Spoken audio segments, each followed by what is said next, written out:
You ready? Loretta asked. Ready for what? Rupert asked, tying his second shoe. Loretta admired his looks, considering that with very little effort she could transform him so he appeared less masculine and more feminine. Somewhat androgynous, she mused. To try and find you, Loretta said, and then added, we've got to shop for you so that for the time being you appear as neither male or female. We need to make you hardly identifiable in either direction, or put another way, undifferentiated. How do we do that? Rupert asked. I don't have a clue yet, Loretta said, but then added, although shopping for the basics is on the list. Basics? Rupert asked. You need stuff, Loretta said, trying to avoid the obvious terms like slips and panties, as she added, jeans for one thing, or you'll forever be wearing those culottes. Good idea, Rupert said. The fact that Loretta guided him into a store that was called She's All That should have been his first clue, but Loretta was doing her very best to calm him without him knowing he was being calmed. She was too fearful of using her power too openly too often, fearing she would slip and send enough energy to trigger an alarm. So far she was sure she was well below the threshold, and Rupert was oblivious as they walked past the store's barrier. She felt like she was giving him half a sedative, if that. May I help you? The woman asked, stepping towards Loretta first since it was a woman's shop. Thank you, yes, Loretta said, and then added, my young man is transitioning. Actually, she's just beginning to transition from male to female, and we're getting her the basics. I'd like to get her into an outfit to wear that's a little androgynous. Perhaps find a decent pair of jeans first, a top, maybe get rid of these god-awful culottes, then get into the basics. Loretta watched Rupert's reaction as well as the woman's. Loretta was ready to puff her, but she seemed open. To the woman's credit, she was taken by surprise but recovered quickly, and clearly a sale was a sale, and this young lady was interested more in the sale than judging. Then let's start at the beginning. Can I get your waist and hip size, honey? And I'm June, the girl said. Rupert looked at Loretta first, then at June. There was confusion on his face, which Loretta took as her using too much push, so she immediately backed off completely. Sorry, she's been like that all morning. This is all new for her.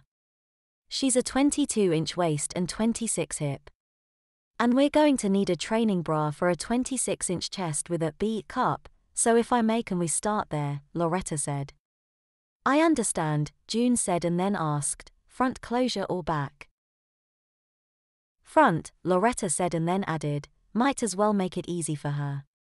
Girls' lingerie is over here, June said as she invited Rupert and Loretta towards the back.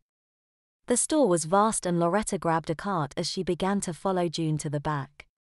There were a few looks, but Loretta ignored them, and Rupert was still in a mild daze, although there was a slight blush forming as they moved deeper into the store and closer to the intimates. We've arranged these by size with your 26 here down to here, June said before adding, with our least expensive going from left to right. If she's starting out, I'd suggest an actual bra style to get used to the support and comfort issues, plus a couple of sports styles for school and play. The Spanx brand is nice and offers shaping. It's not exactly per se, but you can add forms and they'd stay in place. Both are flexible enough to give her lots of room to grow as she develops or when she goes to larger forms. These actual training aids also model women's attire fairly consistently. Has she settled on colors or just white? Pinks and lavenders for colors and whites for basics. Let's stay with the girly colors for now, Loretta said, taking up a front closure in a 26-inch in a white satin. She looked at Rupert, who was now looking at Loretta with beet red cheeks. He was becoming aware of where he was and what he was doing there. Loretta put 2 white and 1 pink one in the cart, then moved to grab a sports one in white. She grabbed a package of small B-size foam inserts and tossed those in. Loretta ended up with a couple of heavy white opaque tees and camisoles in nylon. 2 packages of panties in girls' brief style in size 7/8. 1 package of white and the other with Disney princesses. She picked up 2 half slips and 2 full slips and another full slip in black that was more dressy. Rupert remained non-committal but nodded when she asked if he liked this one or that. The redness in his cheeks never left him. They moved to the jeans and Rupert took a size 7/8 pair into the changing room. He came out a moment later in just his stocking feet and t-shirt, but the jeans fit him perfectly and the extra hip room allowed easily for the diaper. Loretta whispered, asking if they felt tight or not, and Rupert said they fit okay. Rupert had changed back into the clothes he came into, but Loretta decided he had enough to change. Loretta decided to guide Rupert into more girl clothes in his newer clothes and whispered to the girl that she was going to help Rupert into one of his new training aids and a white top. June said she'd remove the plastic security tag, returning a moment later with his jeans, training aids, and tea.